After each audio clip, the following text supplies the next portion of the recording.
Good afternoon. Yeah, sure. We just want People are covering us now. sorry. It's not a photo shoot now. I'm not sure if it's Nah, happy I'm gonna. People, we just need a clarification on the ruling on the NMA.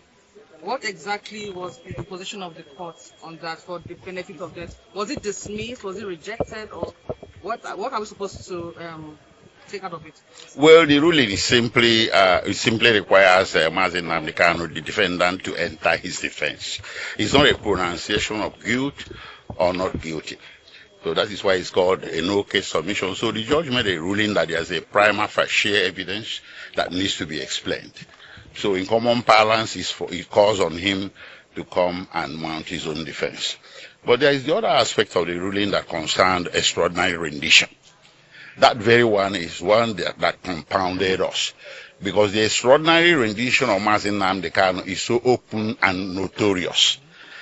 Two international institutions or two separate panels of the United Nations have made pronouncements regarding his extraordinary rendition and called for his unconditional release.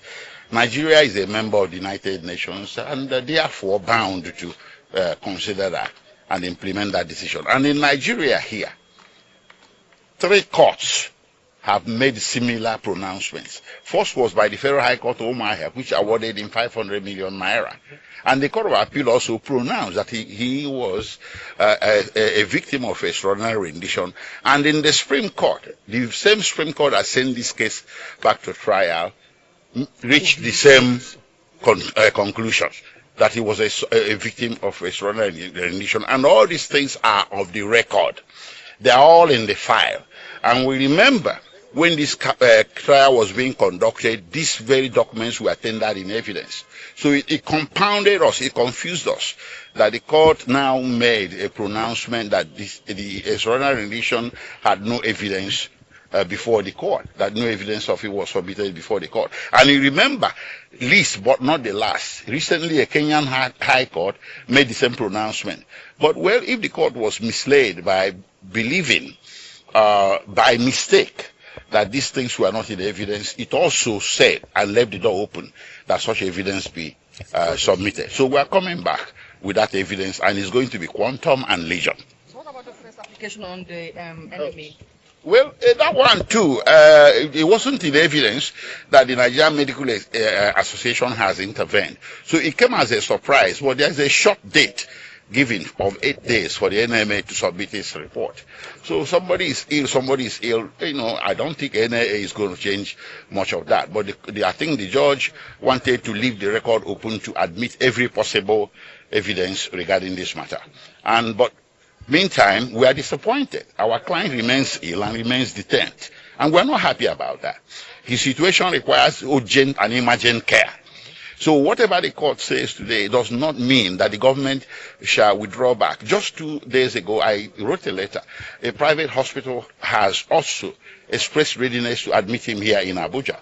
For security reasons, I won't mention the name of the private hospital. But the government, if the government appears to have issues with taking him to the national hospital, we have given them an option of a private hospital also here in Abuja. So it's safe to say that the application to be transferred to the National Hospital was rejected? Rejected? No, it's pending. Yes. One other information. It hasn't been rejected. It's pending.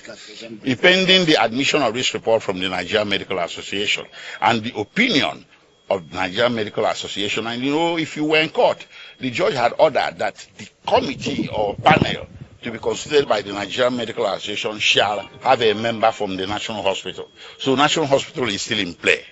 Thank you very much. One other information, please. One other information.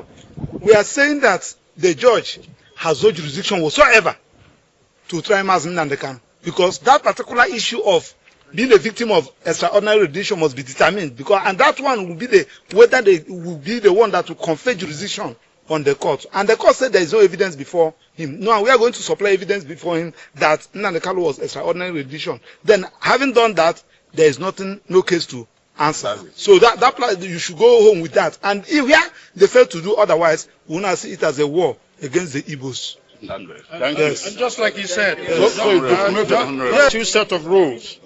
One rule for the Igbos and one rule for every other Nigerian. This is a unique opportunity for Nigeria to be circumspect and look towards a political solution to this matter, and especially as it concerns high crime and criminality in the Southeast. So we are all disappointed, but God has not spoken yet. We will come back and show that the extraordinary rendition was indeed included in the submissions made to the court, and then the judge, like the barrister said, we will know whether he has jurisdiction or not. But for the Igbo people, this is your time to rise up and to speak up and to say enough is enough. Enough is enough.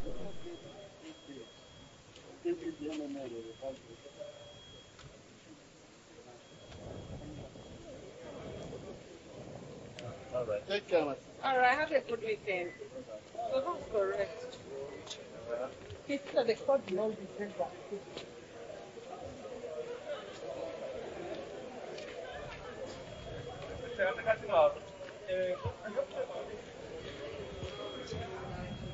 Ella.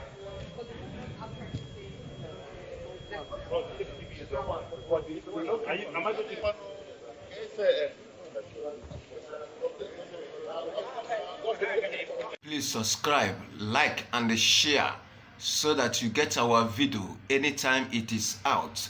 Thank you for watching.